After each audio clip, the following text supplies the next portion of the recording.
Hello and welcome to the Elements Pay Plus tutorial on using your test payment wall. This tutorial can be found in the Getting Started section under Using the Test Paywall. Pay Plus comes fully configured with a live payment wall for you to use for your testing. Here you can see the payment wall, and on the left I have a set of parameters. When your engineers integrate the payment wall into your site, these parameters will be passed to the payment wall to control its behavior. But here we can simply change them and test how things are going to work. For example, let's start with the user country.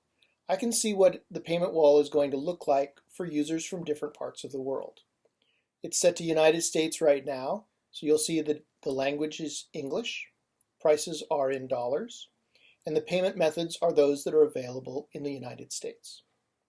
If I was to change this to another country, let's say France, we'll see that the language has changed to French, the offers have changed to euros, and the payment methods have changed to those available in France, including methods that are only available in that country. Right now, I can change the country that I'm from on the payment wall, so I can pick Greece, for example. We don't always want to allow users to do that. If we don't, we can select the Lock Country option, and then the user will see what country they are from, but they won't be able to change it. The next option is Language. By default, we will use the language that is local to the country the user is in, but if I want to override that, I can. So I speak English. I'm going to select English. And now I'm still seeing prices in euros because I'm still from France, but the payment wall is localized in English. The next option is the theme. This changes the look of the payment wall. We have several themes available in different colors and different textures. The next option is the flow. The flow controls the behavior of the payment wall. Pay Plus comes with three flows. The Forex store flow. Forex is a term from banking which means foreign exchange, and it has to do with selling currencies.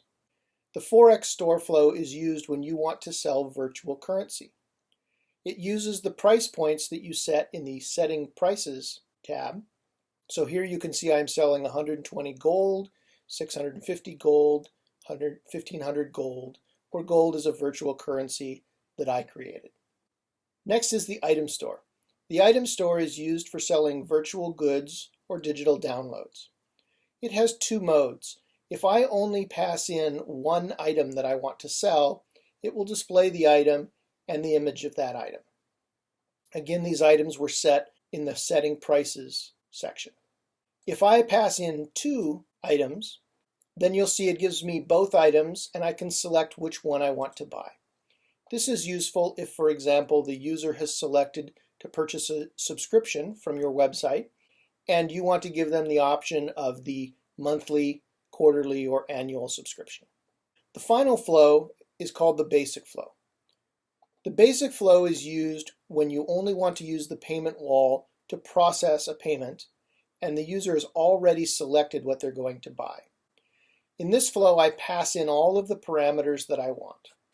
So I'm going to sell a big hat. I'm going to price it at $19.99. Actually, I'll make it in euros since I'm from France right now. I'm going to give it an image of a big hat.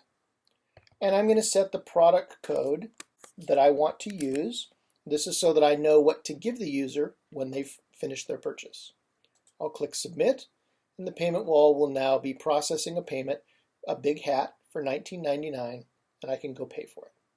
Finally, down at the bottom, we have test credentials. You can use these credentials to make payments in test mode. So you can see I have a credit card number here for Visa, for MasterCard, for many of the payment methods. If the payment option provides a sandbox environment, we provide you with test credentials. That ends the tutorial on using the test payment wall. Thank you.